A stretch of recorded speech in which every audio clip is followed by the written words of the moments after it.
Welcome to Mentees daily news analysis. Good morning.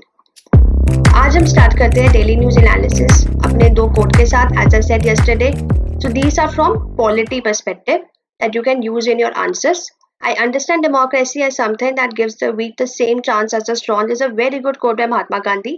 And second is political democracy cannot last unless there lies at the base of it social democracy is a good quote by B.R. Ambedkar. So make sure you can use in your ethics, mains, general studies papers, and as well as in essay. And don't forget to compile at one place whatever quotes I will be giving you every day. आइए start करते हैं आज के analysis के साथ. तो first news है आपके जनरल स्टडीज थे इकोनॉमी के पर्सपेक्टिव से कि surge in food prices shows inflation far from tamed. So first of all, what does it mean? This means that surge in food prices shows inflation far from tamed. Is that कि जो increase हो रहा है आपका food prices में वो indicate कर रहा है कि इन्फ्लेशन अभी भी अंडर कंट्रोल नहीं है. ये सजेस्ट करता है कि अभी भी इन्फ्लेशनरी प्रेशर्स है, जैसे कि आपका एसेंशियल गुड की कॉस्ट का फैक्टर लेना. इवन जो टेम्ड जो टर्म है वो भी ये इम्प्लाई कर रहा है कि अभी हम इफेक्टिवली हम मैनेज नहीं कर पाए फूड इन्फ्लेशन को. Now will see first of all what is food inflation. कैसे प्राइजेस इंक्रीज होते हैं. Food inflation students is the overall prices increase of food products over time, जो स्पेसिफिक फूड आइटम्स पे ही फोकस करती है. अब बहुत सारे फैक्टर्स आते हैं कि फूड इन्फ्लेशन होती है. पहला होता है सप्लाई एंड डिमांड. अब मान लीजिए डिमांड ज्यादा है फूड की और सप्लाई कम है, तो उससे प्राइसेस आपके इंक्रीज होंगे. सेकंड है आपकी प्रोडक्शन एंड डिस्ट्रीब्यूशन कॉस्ट. अब एग्रीकल्चर इनपुट है, जैसे कि आपका सीड्स हो गए, आपके फर्टिलाइजर्स हो गए, इनमें भी अगर आपका इंक्रीज होगा कॉस्ट में, वो आपकी at the end production cost में भी इंक्रीज डालेंगे और फूड इन्फ्लेशन होगी. नेक्स्ट है एक्सचेंज रेट. जो फ्लक्चुएशंस है आपकी एक्सचेंज रेट में, वो भी आपके इंपोर्टेड फूड आइटम्स में कॉस्ट को इन्फ्लुएंस करेंगे. जैसे कि कंट्री की अगर कोई करेंसी वीक है एज कंपेयर ट्रेडिंग करेंसी के साथ जहां से वो कर रही है, it will lead to higher prices. Next है government policies. This is also one of the factor for food inflation, कि जो पॉलिसीज जैसे कि गवर्नमेंट सब्सिडीज देती है, कोई टैक्सेस रिबेट देती है, वो भी फूड प्राइसेस को इम्पैक्ट करता है.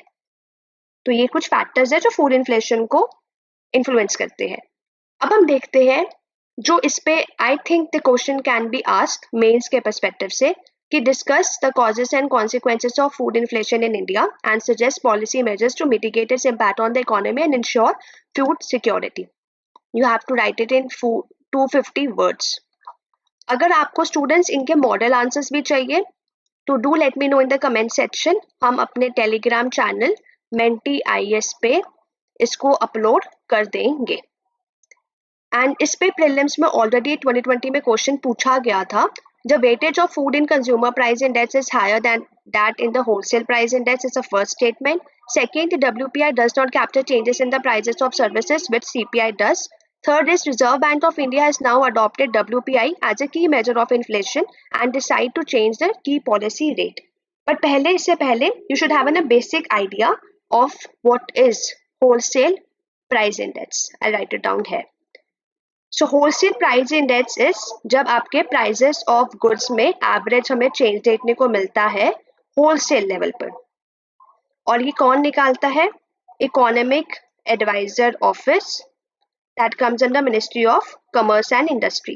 Then is the CPI, जो कि आपका basket of consumer goods and services जो कि हाउस होल्ड लेते हैं, उन पे अगर आपका चेंज देखने को मिलता है. तो अब हम देखते हैं क्वेश्चन में यहाँ पे है WPI does not capture changes in the prices of services which CPI does. This is a correct statement. It doesn't capture the services का prices WPI capture नहीं करता, CPI करता है. फिर the Reserve Bank of India has now adopted WPI. This is wrong क्योंकि अभी भी WPI कुछ इकोनॉमीज में यूज किया जाता है, but now RBI has decided कि वो CPI यूज करता है. तो if you eliminate the 3 statement 1 and 2 is the correct answer. As I said कि ये तो सही स्टेटमेंट है कि इज हायर. ठीक है, कंज्यूमर प्राइस में तो ज्यादा होगा ना होलसेल प्राइस इंडेक्स से. अब हम देखते हैं नेक्स्ट न्यूज. नेक्स्ट न्यूज है आपकी गवर्नमेंट स्कीम्स. एक तो नई स्कीम है जो सेंटर ने प्लान करी है, market scheme to promote sustainable living. तो कौन सी स्कीम है ये? एनवायरमेंट मिनिस्ट्री ने इशू करा है ड्राफ्ट नोटिफिकेशन.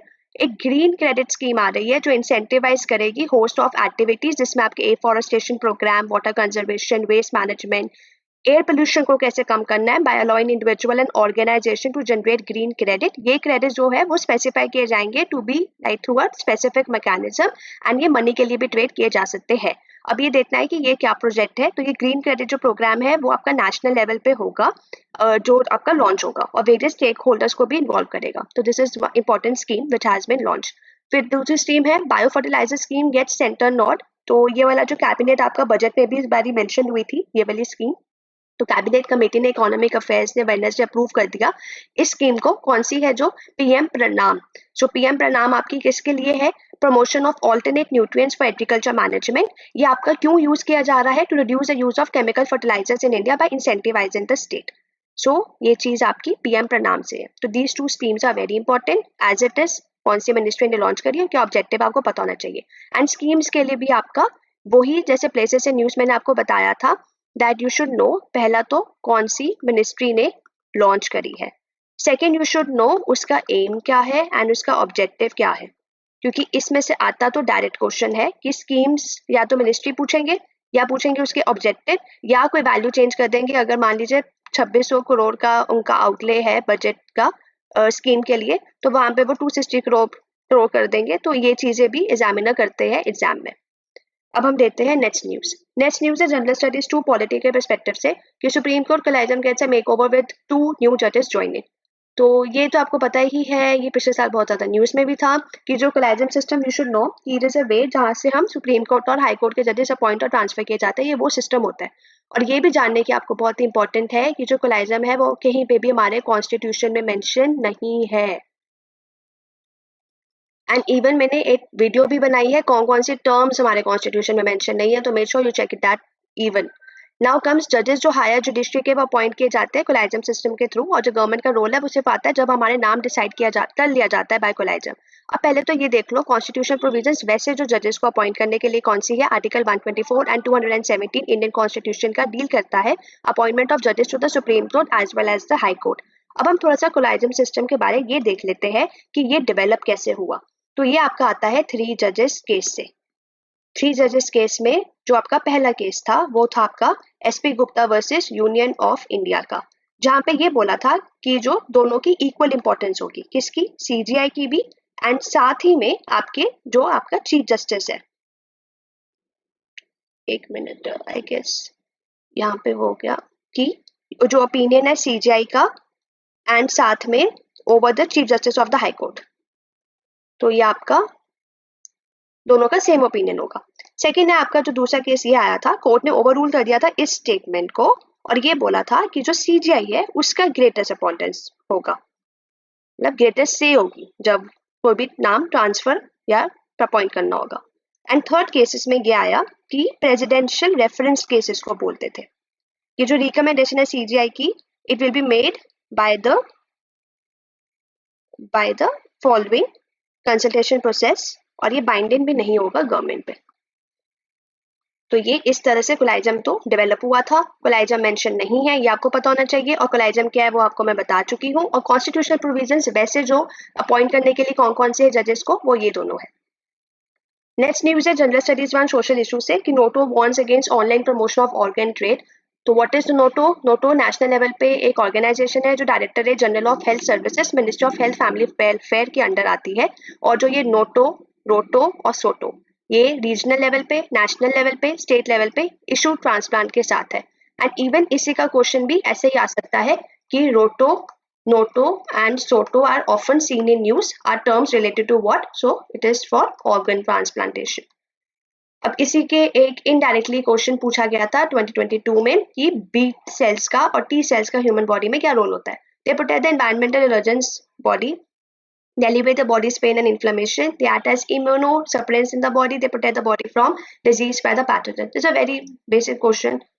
ये तो जिस दिन क्वेश्चन आया था स्टूडेंट्स ने मुझे इतना ये मैसेज करा कि ये तो आपकी डायरेक्टली मेंटी टेस्ट सीरीज से ही क्वेश्चन था. So I was very happy. बहुत बेसिक साइंस का क्वेश्चन था कि they protect the body from disease caused by pathogens. So ये थी आज की न्यूज एनालिसिस. आई होप इस एनालिसिस से आपको फायदा और होगा. Please students like share and subscribe and share it with your friends who are preparing for IAS. Preparing actually news analysis is for every exam, every government exam. You read the paper, you should know what's happening in and around you. So please like and share and subscribe to Menti Academy. Have a nice day.